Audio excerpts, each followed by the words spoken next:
اللہ سبحانہ و تعالیٰ کا لاکھ لاکھ شکر عظیم ہے کہ مالک الملک نے ہمیں اپنی یاد کی توفیق اور یہ موقع عطا فرمایا۔ لاکھوں کروڑوں درود و سلام حضرت محمد مصطفیٰ صلی اللہ علیہ وآلہ وسلم کی ذات اقدس پر، جن کے طفیل مالک الملک نے یہ کرم نوازی فرمائی۔ حسب معمول حسب پروگرام اپنے ذکر و فکر کی محفل کی طرف جانے سے قبل دو چار چیزیں ضروری ہیں جو آپ کے گوشے گزار کرنی ہیں۔ اس کے بعد انشاءاللہ پھر ختم فاتحہ، ذکر الہی، درود و اسلام اور آخر میں اجتماعی دعا۔ اللہ سبحانہ و تعالیٰ کا قرآن حکیم میں ارشاد ہے، اعوذ باللہ من الشیطان الرجیم، بسم اللہ الرحمن الرحیم، یا ایہا الذین آمنوا ادخلوا فی السلم کافۃ ولا تتبعوا خطوات الشیطان، صدق اللہ مولانا العظیم۔ عزیزان گرامی، اللہ سبحانہ و تعالیٰ نے انسان کو اشرف المخلوقات بنا کر اس دنیا میں تخلیق فرمایا، بھیجا، اور اس کی زندگی کو قائم رکھنے کے لیے جو کچھ بھی ضروری تھا اللہ سبحانہ و تعالیٰ نے وہ مہیا فرمایا۔ انسان کو شعور، عقل، فہم و فراست عطا فرمائی، اور اس کی ہدایت کی کمی تھی۔ اللہ سبحانہ و تعالیٰ نے اپنی مخلوق کی ہدایت کے لیے آسمانوں سے کتابیں نازل فرمائیں، اور ساتھ انبیاء علیہ السلام کا ظہور ہوا۔ آدم علیہ السلام سے لے کر آقا دو جہاں خاتم النبیین صلی اللہ علیہ وسلم تک کم و بیش 1,24,000 پیغمبر آئے، جنہوں نے آ کر بنی نوع انسان کو اللہ کا پیغام پہنچایا اور راہ ہدایت پر چلنے کی سعی اور کوشش کی۔ اور یہ سلسلہ آقا دو جہاں خاتم نبیین صلی اللہ علیہ وسلم پر آ کر منقطع ہوا۔ اللہ سبحانہ و تعالیٰ نے قرآن میں ارشاد فرمایا کہ آج میں نے تمہارے دین کو مکمل کر دیا ہے، الیوم اکملت لکم دینکم، اور میں نے تمہارے لیے دین اسلام کو پسند کیا، اور ساتھ یہ بھی فرما دیا کہ وَأَتْمَمْتُ عَلَيْكُمْ نِعْمَتِي، میں نے تم پر اپنی نعمتیں بھی تمام کر دی ہیں۔ تو ہمیں یہ چاہیے کہ ہم اللہ سبحانہ و تعالیٰ کے فرمان کے مطابق اور نبی پاک صلی اللہ علیہ وسلم کی سنت کے مطابق اپنی زندگیوں کو گزاریں، کیونکہ اسلام اور دین ایک ایسی چیز ہے کہ جو انسان ماں کے پیٹ سے لے کر قبر میں جانے تک ہر محل پر، ہر مقام پر، ہر مرحلے پر اس کی راہبری و رہنمائی کرتا ہے، اور اس کے لیے یہ ضروری ہے کہ جب یہ چیزیں اس وقت تک انسان اپناتا ہے جب تک اس کے دل میں محبت نہ ہو۔ محبت ہو، ادب ہو، تو پھر انسان اس پر عمل پیرا ہوتا ہے۔ یہ ایک انسان کے اندر ایک وقت ہوتا ہے، ایک لہر اٹھتی ہے، ایک لہر جو ایک محبت کی لہر ہوتی ہے۔ جب تک انسان کے اندر وہ لہر پیدا نہ ہو، وہ لہر اٹھے نہ، محبت نہ ہو، اس وقت تک آدمی کسی بھی پیغام پر، کسی بھی چیز پر عمل پیرا نہیں ہو سکتا۔ جیسے مثلاً ایک آدمی بیمار ہو جاتا ہے تو اس بیماری کی وجہ سے وہ کھانا چھوڑ دیتا ہے، کھاتا نہیں ہے، کھانا نہیں کھاتا، تو اس کے معمولات میں تبدیلی، کام پہ نہیں جا سکتا، بستر پر فراش ہو جاتا ہے، جیسے کل آپ ہو گئے، لیٹ جاتا ہے، تبدیلی آ گئی۔ اس بیماری نے آپ کے اندر، آپ کے معمولات کے اندر، آپ کے دل کے اندر، آپ کے دماغ کے اندر، آپ کے جسم کے اندر ایک تبدیلی پیدا کرنا. جس اس سے کھانا چھوٹ گیا، اس سے نیند چھوٹ گئی، اس سے آرام و سکون چھن گیا اس بیماری کی وجہ سے. ایک واقعہ ہو گیا کہ ایک انسان کو سر میں درد اٹھا، جسم میں وہ تھکاوٹ محسوس ہوئی، جسم ٹوٹنے لگا، سردی لگی، بخار ہو گیا، کھانا چھوٹ گیا، پینا چھوٹ گیا، کام کو جی نہیں چاہ رہا. ایک بیماری، ایک واقعہ ہوا اور اس سے تبدیلی آ گئی. اسی طرح سے انسان کی زندگی میں ایک لہر اٹھتی ہے، ایک تبدیلی آتی ہے، اور اس تبدیلی سے انسان کی کائنات تبدیل ہو جاتی ہے. اور وہ تبدیلی، وہ لہر، وہ محبت کی لہر ہے، وہ عشق کی لہر ہے. اس کا اٹھنا اندر سے وہ بہت ضروری ہے. آج اس لیے ہمیں پتہ تو سب ہے، ہم نے قرآن کریم کو بھی پڑھتے ہیں، سنتے ہیں، علماء کرام سے سنتے ہیں، اپنے مشائخ اعظام سے سنتے ہیں، اپنے اساتذہ سے اسکولوں میں سنتے ہیں، اپنے والدین سے سنتے ہیں، پتہ تو ہے ہم. لیکن وہ غالب کا بڑا اچھا شعر ہے، جنت کی حقیقت تو معلوم ہے لیکن طبیعت ادھر نہیں جاتی. معلوم تو ہے ہم کو لیکن ہماری طبیعت ادھر نہیں ہوتی کہ ہمارا جی اس طرف کو جانے کو نہیں چاہتا. اس لیے جانے کو جی نہیں چاہتا کہ ہمارے اندر وہ لہر میں اٹھتے، وہ لہر اٹھے، ہمارے اندر وہ تبدیلی پیدا ہو تو ہم اس طرف جائیں. ایک بڑی خاص بات آپ کو بتانا چاہ رہا ہوں، پڑھے لکھے لوگوں کے لیے بڑی ضروری یہ بات ہے کہ جس وقت انسان اپنے محبوب کا آپ توجہ فرمائیں، اپنے محبوب کا وہ جلال دیکھتا ہے، اس کا جو روپ ہوتا ہے، اس کے روپ کا ایک جلال ہوتا ہے اور ایک جمال ہوتا ہے.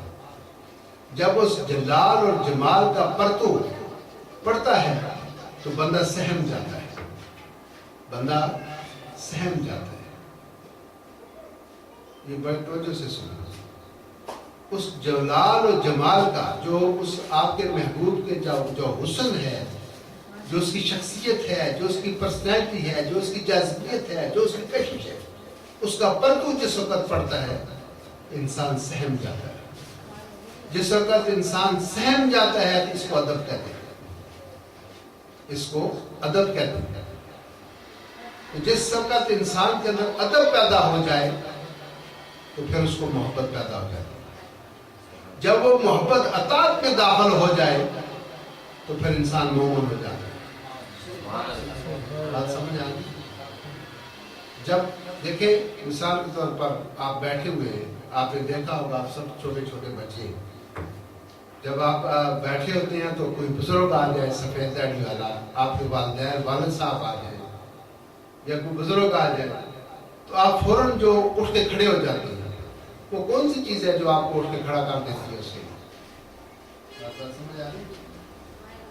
اب یہ پچھلے دنوں جب میں میرے ماموں صاحب ان کا وصال ہوا کہ 2 ہفتے پہلے، تو میں وہاں آیا، اس میں جہاں بہت لوگ بیٹھے ہوئے تھے جنازے کے لیے، چارپائیاں وغیرہ پڑی تھی.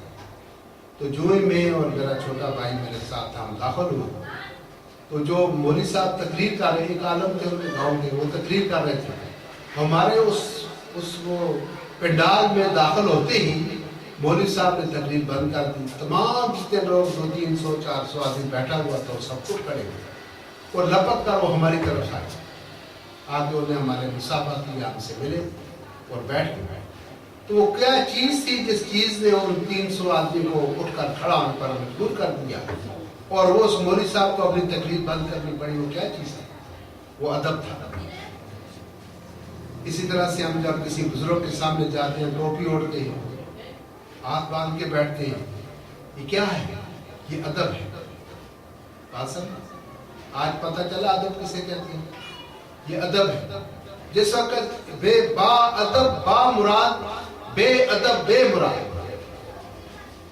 اب محبت کے قرینوں میں ادب پہلا قرینہ ہے، محبت کے قرینوں میں ادب پہلا قرینہ ہے. محبت کے قرینوں میں یہ علامہ اقبال فرماتے ہیں ادب پہلا قرینہ ہے محبت کے قرینوں میں.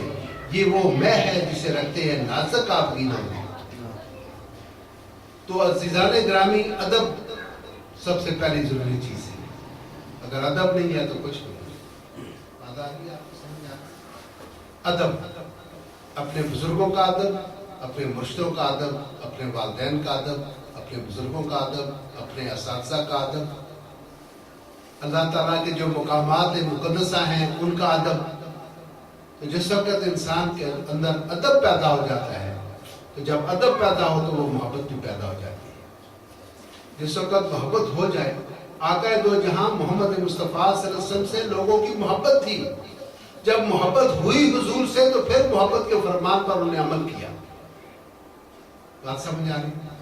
ایک 150 کم از کم 150 اصحاب صفہ تھے جو آقا دو جہاں کے گھر کے سامنے ایک تھڑا پر، صفہ کہتے ہیں عربی میں تھلے کو، تھڑا جس کو ہم تھڑا کہتے ہیں یا تھلا کہتے ہیں، وہ تھڑا بنا ابھی بھی ہے. مسجد نبوی کے اندر ہے، لوگ وہاں پر جا کے دو نفل پڑھتے ہیں.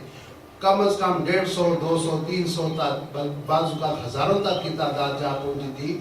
وہ وہاں پر حضور کی محبت میں وہاں بیٹھ کر رہتے تھے، حضور کے عشق میں بیٹھے رہتے تھے. ایک صحابی تھے ربیہ ان کا نام تھا، انہوں نے شادی نہیں کی اور سارا دن حضور کے دروازے کے ساتھ لا کے وہ بیٹھے رہتے تھے. جیسے وہ بچہ جنید بیٹھا ہوا ہے ایسے بیٹھے رہتے تھے. کیا پتا حضور کس وقت بیدار ہو جائے، کس وقت ان کو وضو کا پانی چاہیے یا پینے کا پانی چاہیے یا کوئی اور ضرورت چاہیے. انہوں نے شادی نہیں کی. نبی پاک صلی اللہ علیہ وسلم ربیہ شادی کر لو.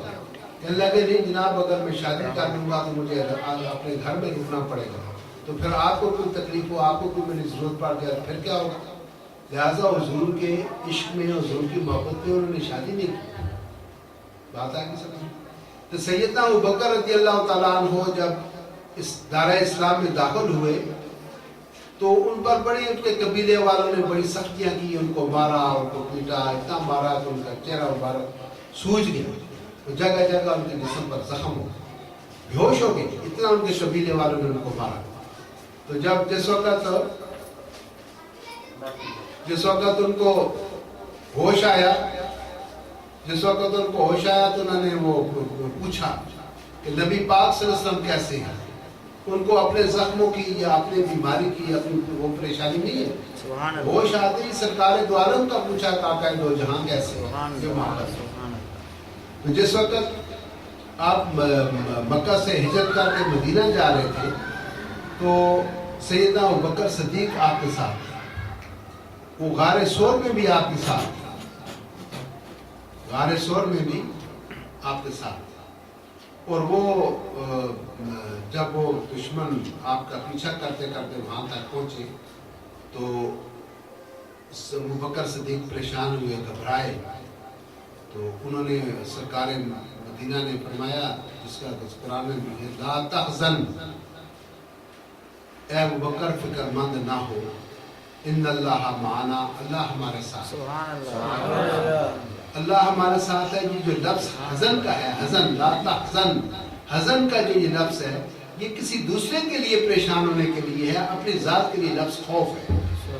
اگر آپ کو اپنی جان کا، اپنی موت کا، اپنے ذاتی نقصان کا کوئی آپ کو اندیشہ ہو تو اس کو خوف کہتے ہیں. اور جو دوسرے کے لیے ہو، کیونکہ ان کو اپنا فکر نہیں تھا، ابوبکر صدیق کو اپنا فکر نہیں تھا، حضور کی فکر تھی کہ کہیں ان کو کوئی دشمن نقصان نہ پہنچا دے. تو حزن جو ہوتا ہے یہ دوسرے کے لیے جو آدمی فکر مند ہوتا ہے، پریشان ہوتا ہے، اس کو عربی میں حزن کہتے ہیں. لا تحزن یعنی اے ابوبکر تو پریشان نہ ہو، یعنی پریشان میرے لیے نہ ہو. ان اللہ معنا، اللہ ہمارے ساتھ. جس وقت وہاں سے وہ نکلے مدینے کی طرف چل پڑے تو سیدنا ابوبکر صدیق کبھی آگے ہوتے ہیں، کبھی پیچھے ہوتے ہیں، کبھی دائیں جاتے ہیں، کبھی بائیں جاتے ہیں. حضور نے پوچھا ابوبکر یہ کیا کر رہے ہو، کبھی آگے ہو جاتے ہو، کبھی پیچھے، کبھی دائیں کبھی بائیں.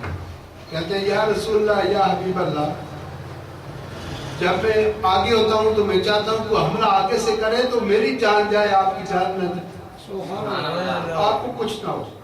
تو جب آگے ہوتا ہوں تو پھر خیال آتا ہے دشمن کے پیچھے سے آ کر وار نہ کر جائے، اس خوف سے میں پیچھے ہو جاتا ہوں. کبھی دائیں ہوتا ہوں کہ بھائی کہ آپ کو تکلیف نہ ہو، آپ کے اوپر ہماری جان نثار ہو، ہماری جان قربان ہو. لیکن آپ کو یہ کیا تھا، وہ محبت تھی. صحابہ اکرام نے آقا دو جہاں سے محبت کی. جب حضور سے محبت ہوئی تو پھر انہوں نے آپ کے ہر عمل پر عمل کیا. لہذا اس حضور صلی اللہ علیہ وسلم کے اقوال پر، حضور کی سنت پر، حضور کے عمل پر عمل کرنے کے لیے محبت کا ہونا ضروری ہے. اگر محبت نہیں ہے، حضور پاک سے محبت نہیں ہے، تو پھر عمل بھی غیر یقینی ہے. غیر یقینی ہے، نہیں، یقین سے نہیں ہو سکتا. کیونکہ صحابہ اکرام کے جتنے بھی ہم احوال پڑھتے ہیں، اقوال پڑھتے ہیں، ایک صحابی تھے جو بدر کا واقعہ ہے، تو ان سے پوچھا کہ آپ کی کوئی خواہش ہو. ان کا زخمی تھے اور ان پر موت کا سما تھا. انہوں نے کہا میری ایک ہی آرزو ہے کہ میرا یہ جو دم ہے یہ خرچ ہو تو حضور کے قدموں میں.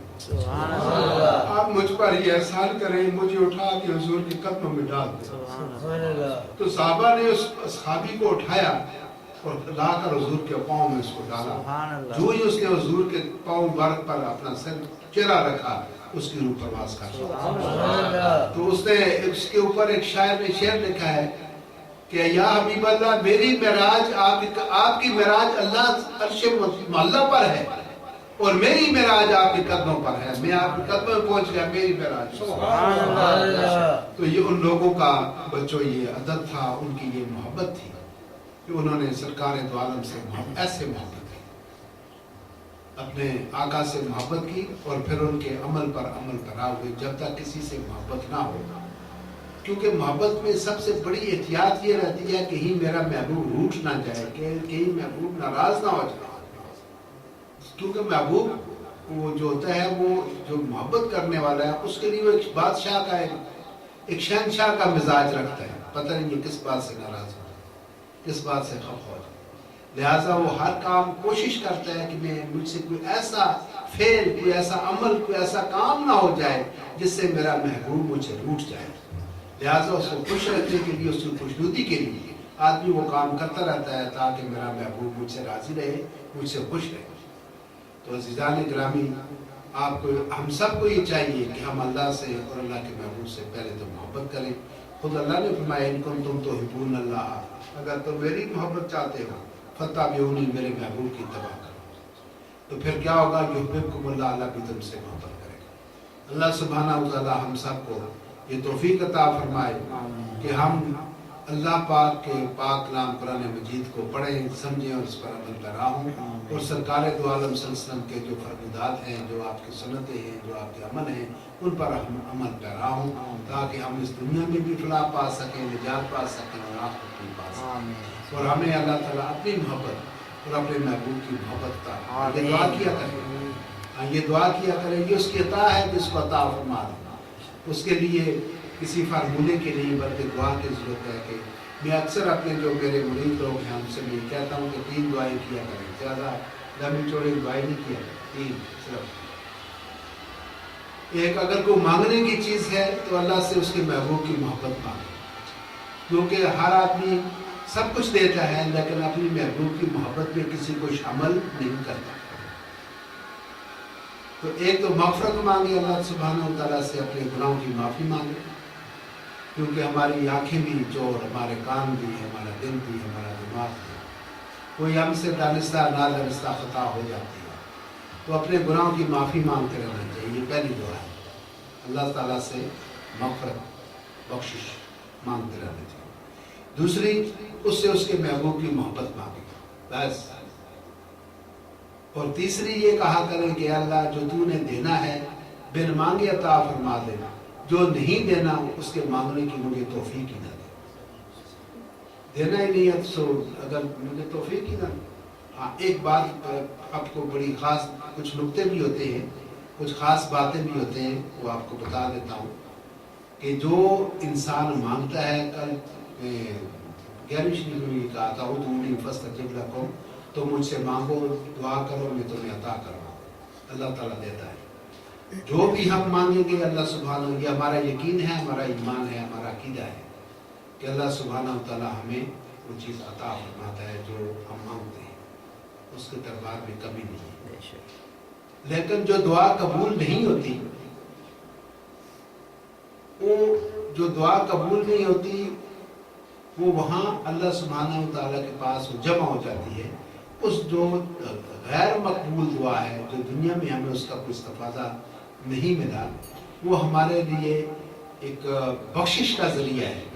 جس وقت روز محشر میں ہمارے اعمال میں کمی پیشی ہوگی تو وہ دعا جو ہے وہ ہمارے اس پلڑے میں رکھ لی جائے گی، اس دعا کے بدلے ہمارے اللہ گناہ معاف کرے. سبحان اللہ، سبحان اللہ. پہلا تو یہ فائدہ ہے. دوسرا یہ کہ وہ جو آپ کی جو دعا قبول نہیں، آپ یا تو وہ پوری رہے گی یا اس کا خیال ہی آپ کو آپ کے ذہن سے نکل جائے گا. دعا مانگی نا آپ نے ایک چیز اللہ سے، کوئی وزارت مانگی، MTA بننا چاہے یا کوئی بڑا تاجر بننا چاہے، کوئی چیز آپ کے ذہن میں ہے یہ چیز مجھے ملے، وہ نہیں ملی، تو دعا تو آپ کی وہاں محفوظ ہو گئی ہے اس آخرت کے لیے. لیکن دنیا میں کیا ہوگا کہ آپ کے ذہن سے وہ آپ کی جو مراد، جو تمنا، وہ آرزو وہ محو کر دی جائے گی، آپ کو کیا نہیں ملے گا. بات سمجھ آ؟ تو اللہ سبحانہ و تعالیٰ سے دعائیں مانگا کریں اور اس کے خاص طور پر اس کے محبوب کی محبت مانگا کریں. باقی سب چیز اس بن مانگے دے دیتے، آنکھیں بن مانگے دے دی، کان بن مانگے دے دی، آنکھوں بن مانگے دے دی، ماں باپ دے دیے، بہن بھائی دے دیے، ہے نہیں. رزق کو دیتا ہے، زندگی دیتا ہے، موت دیتا ہے، عزت دیتا ہے، ذلت دیتا ہے، سب کچھ تو خود وہ دیتا ہے. میں نے بن مانگے ہمیں عطا فرما دے گا. اور اگر مانگنے کی چیز کوئی چیز ہے تو اللہ سے اس کے محبوب کی محبت مانگے. اللہ سبحانہ و تعالیٰ ہم سب پر راضی و رحمت فرمائے اور ہمارے اللہ ہمیں صراط مستقیم پر چلنے کی توفیق دے اور اپنے محبوب کی محبت عطا فرمائے اور ہمیں اپنے محبوب کی غلامی عطا فرمائے. وآخر دعوانا